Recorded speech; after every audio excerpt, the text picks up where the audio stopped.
Shalom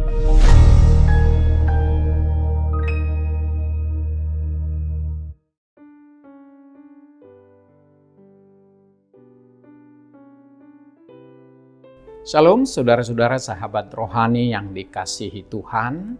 Sebelum kita memasuki renungan ini, marilah kita berdoa.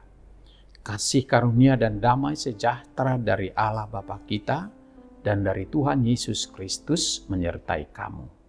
Amin. Firman Tuhan bagi kita pada saat ini diambil dari kitab Keluaran pasal 24 ayat yang ketujuh. Demikian firman Tuhan. Diambilnyalah kitab perjanjian itu, lalu dibacakannya dengan didengar oleh bangsa itu, dan mereka berkata, segala firman Tuhan akan kami lakukan dan akan kami dengarkan. Demikian firman Tuhan.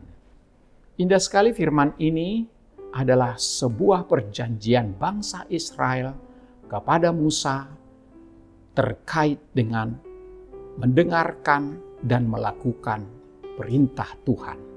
Oleh karena itu tema yang kita ambil pada saat ini adalah setia pada janji kita kepada Tuhan. Sahabat rohani yang dikasihi Tuhan Yesus Kristus, pada bulan ketiga setelah bangsa Israel keluar dari tanah Mesir, Musa dan bangsa Israel melakukan perjalanan menuju padang belantara. Mereka tiba di Gunung Sinai dan berkemah di sana. Musa menaiki Gunung Sinai itu untuk berbicara kepada Allah. Allah memberitahu Musa bahwa ia ingin berbicara kepada bangsa Israel secara langsung. Orang-orang Israel datang ke kaki Gunung Sinai dan Allah menyebabkan segumpal awan dan asap menutupi seluruh gunung itu. Allah turun ke atasnya dalam api.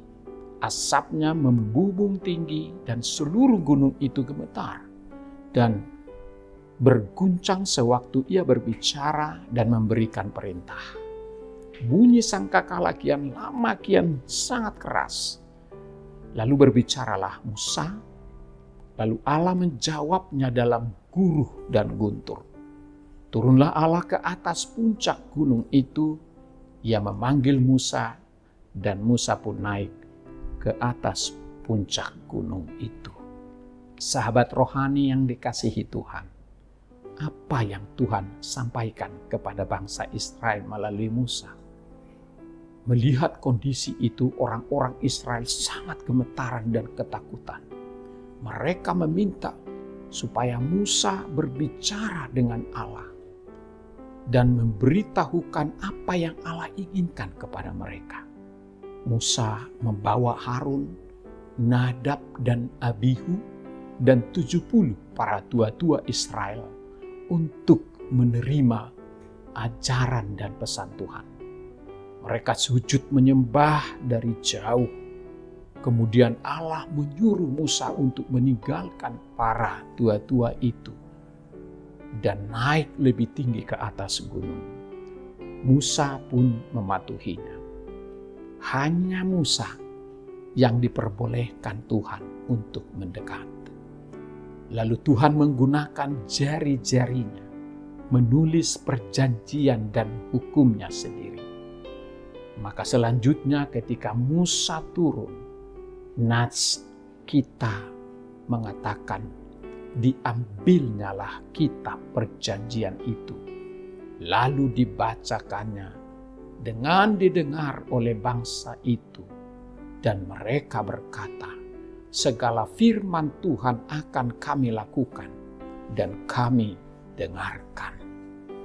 Inilah teks kita saat ini. Upacara yang sangat bersejarah ini menjadi bukti penting adalah ikatan perjanjian antara Tuhan dengan umatnya Israel. Bangsa Israel berjanji akan selalu mendengarkan serta melakukan perintah Allah. Setelah itu beberapa hari kemudian Tuhan kembali berfirman kepada Musa untuk menghadapnya ke atas gunung itu. Allah memberikan loh batu, yaitu hukum dan perintah, untuk diajarkan kepada bangsa Israel.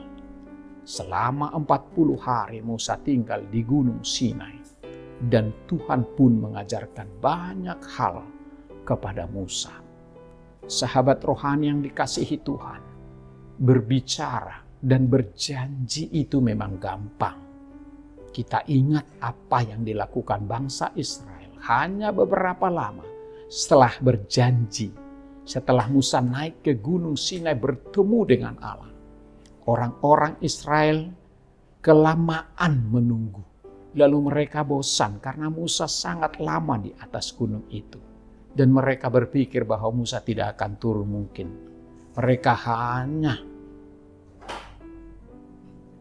merumuskan sesuatu yang sebenarnya tidak benar.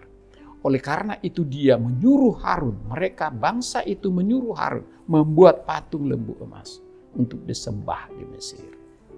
Mereka menyembah anak lembu emas dan mempersembahkan korban kepadanya. Padahal baru beberapa hari mereka berjanji akan mematuhi semua perintah Tuhan. Mereka justru berbalik menyembah patung lembu emas. Bahkan mengatakan bahwa anak patung lembu emaslah yang membebaskan mereka dari Mesir dan bukan Allah. Mereka bahkan mengatakan melanggar perjanjian adalah sesuatu yang wajar. Oleh karena itu bangsa Israel pun melanggar perjanjian. Memerintahkan Musa untuk kembali dan memberitahu bahwa mereka sudah menyembah Allah yang lain. Maka Tuhan marah. Tuhan menyuruh Israel untuk kembali dan memberitahu bangsa itu supaya mereka bertobat. Saudara-saudaraku yang dikasihi Tuhan, inilah yang terjadi. Apa pesan renungan ini bagi kita? Bangsa Israel berjanji akan segera melakukan dan menaati firman Tuhan.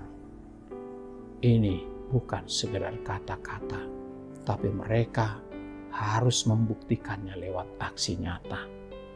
Tuhan itu Maha melihat.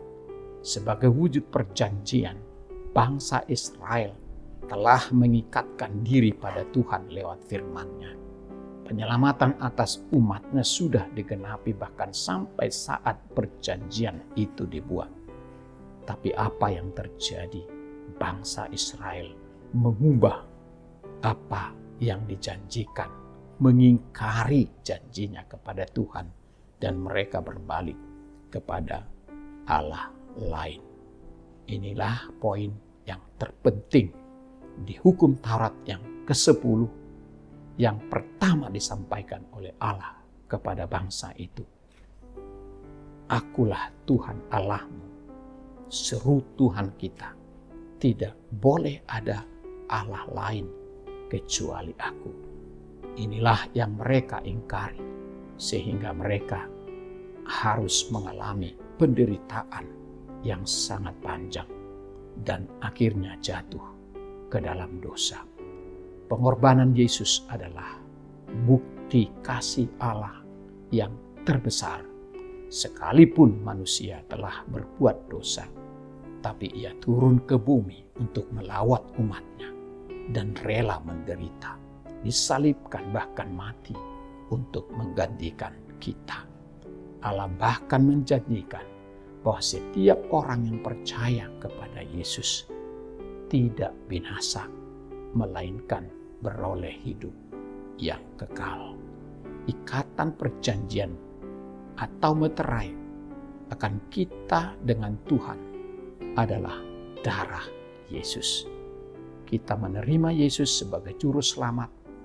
Kita mengakui bahwa Ia adalah Tuhan di atas darah Tuhan Yesus. Jangan mengingkarinya. Sekarang tinggal bagaimana respon kita menerima keselamatan yang dari Tuhan. Setelah menerima apa, kita masih melakukan dosa? Ya, selalu melakukan dosa. tapi Tuhan sudah berjanji, datanglah kepadaku, hai kamu yang letih, lesu, dan beban berat. Aku memberikan kelegaan kepadamu. Pikulah kuk yang kupasang dan percayalah kepadaku. Apakah kita akan berkomitmen untuk setia pada janji-janji kita kepada Tuhan? Kalau benar-benar kita setia pada janji Tuhan, maka Tuhan akan selalu memberkati kita. Mari kita mohon pimpinan Roh Kudus, agar kita diberi kemampuan untuk taat kepada Tuhan. Dan janji kita harus kita lakukan.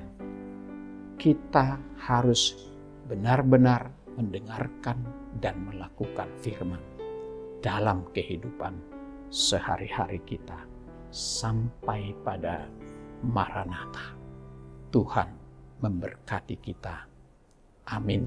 Kita berdoa. Bapa Sorgawi yang baik hati, terima kasih Tuhan atas firman-Mu yang begitu indah. Kau berikan hukum dan firman-Mu menjadi pengikat hubungan antara manusia dengan Engkau. Dengan jalan itu, maka Tuhan akan senantiasa memberkati umat-Mu ketika mereka setia pada janji dan taat pada hukum-Mu. Di tengah perjalanan janji-janji itu terus berulang dan menjadikan manusia orang yang sangat tidak tahu berterima kasih. Sampai pada akhirnya mereka semua berdosa dan layak untuk binasa. Tetapi oleh cinta kasih Tuhan di dalam Kristus, hukum Taurat, Kau berikan di dalam wujud diri Kristus. Oleh karena itu dengan kehadiran Yesus, maka setiap orang percaya tidak binasa, melainkan beroleh hidup yang kekal. Terima kasih atas anugerah-Mu yang begitu indah, sehingga kami menjadi orang-orang yang layak bersyukur dan melakukan apa yang Tuhan kehendaki, karena hidup kami telah dijamin di atas perjanjian darah Kristus. Kebangkitannya telah memenangkan kami dari semua perjalanan hidup kami yang panjang menuju akhir. Dan Tuhan pun telah hadir menjadi pemenang dan telah memenangkan kami semua, sehingga telah menyediakan kehidupan yang kekal bagi kami semua. Adapun pergumulan dan persoalan yang kami hadapi saat ini, jika kami berada tetap di dalam Kristus, maka kami akan lahir sebagai pemenang, memenangkan semua perjuangan dan pertempuran kami melawan segala dosa dan kejahatan. Itu boleh terjadi jika Roh Kudus-Mu yang selalu hidup dan berada bersama kami. Terima kasih Tuhan, pimpinlah kami untuk memenangkan perjalanan perjuangan kami melawan segala dosa dan kegelapan, agar kami tetap berada di dalam terang Tuhan. Karena dengan berada di dalam terang Tuhan, maka jalan kami akan tetap di jalan Tuhan. Terima kasih, berkati kami hari ini bersama seluruh keluarga kami dimanapun, agar kami selalu berjalan di jalan yang benar bersama-sama dengan Tuhan, sehingga kegelapan dan dosa boleh kami kalahkan, karena dengan kuasa Roh Kudus-Mu kami akan menjadi pemenang. Berkati kami hari ini untuk beraktivitas. Apapun yang terjadi, jika Tuhan bersama kami, maka kami akan selalu diberkati dan dilindungi. Dalam nama Tuhan Yesus, kami berdoa dan mengucap syukur. Amin.